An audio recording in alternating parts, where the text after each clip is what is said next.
দর্শক আসসালামু আলাইকুম।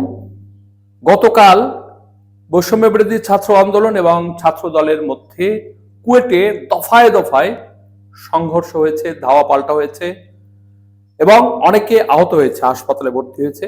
কেউ কেউ গুরুতর আহত অবস্থায় এখনো চিকিৎসা দিচ্ছে। ছাত্র রাজনীতি বন্ধ করতে হবে। ছাত্র রাজনীতি যদি ওপেন থাকে তাহলে ছাত্রদল ছাত্রলীগের মতোই তারা আচরণ করতে শুরু করবে এবং কিছুটা তারা সেরকম করতে শুরু করেছে, কিন্তু বিএনপি কোনো অবস্থাতে এটা কালিমারিতে চায় না, যার কারণে যুব দলের একজন কর্মীকে দা হাতে দেখা গেছে। তার জন্য যুবদল কেন্দ্রীয় কমিটি তাকে বহিষ্কার করেছে এবং বলেছে যে কারো বা কোনো ব্যক্তির দায় দল নেবে না। প্রিয় দর্শক, কিন্তু আজকের পরিস্থিতি কি? থমথমে কুয়েট, অবরুদ্ধ ভিসি, চলছে জরুরি সিন্ডিকেট সভা।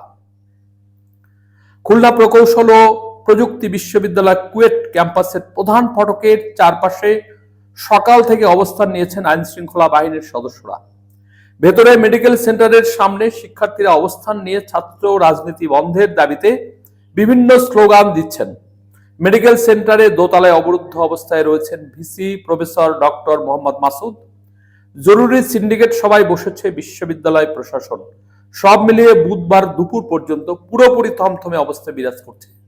কুয়েট শিক্ষার্থীদের উপর হামলার ঘটনায় ব্যর্থতার দায় স্বীকার এবং নিঃশর্ত ক্ষমা চেয়ে ভিসি, প্রভিসি, ছাত্র বিষয়ক পরিচালকের পদত্যাগ সহ 5 দফা দাবিতে আলটিমেটাম দিয়েছে শিক্ষার্থীরা।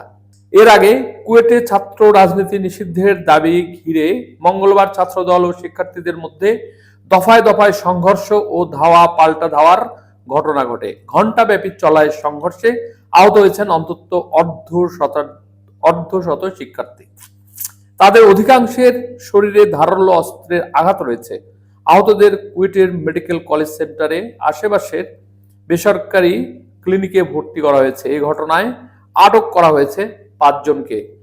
এদিকে 24শে ফেব্রুয়ারি বিশ্ববিদ্যালয়ের 98তম নিয়মিত সিন্ডিকেট সভা অনুষ্ঠিত হওয়ার কথা ছিল, কিন্তু ক্যাম্পাসের উদ্ভূত পরিস্থিতির কারণে তা স্থগিত করা হয়।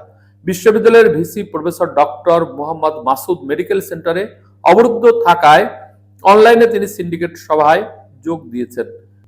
বিশ্ববিদ্যালয়ের একজন ডেপুটি রেজিস্ট্রার এই তথ্য নিশ্চিত করেছেন। এদিকে জাতীয়তাবাদী ছাত্র দলের কেন্দ্রীয় নেতৃবৃন্দ দুপুরে খুলনা প্রেস ক্লাবে সংবাদ সম্মেলনের ডাক দিয়েছেন।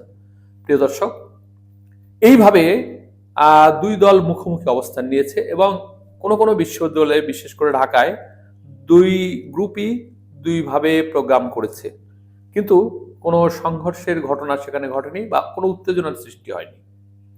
তো আজকের এই পরিস্থিতি দেখা যাক আগামী দিনে কোন দিকে নিয়ে যায় বা এই ঘটনার ফলাফল কি হয়, তারপর নির্ভর করবে অনেক কিছু। প্রিয় দর্শক, আজ এ পর্যন্তই। সকলে ভালো থাকবেন। আল্লাহ হাফেজ।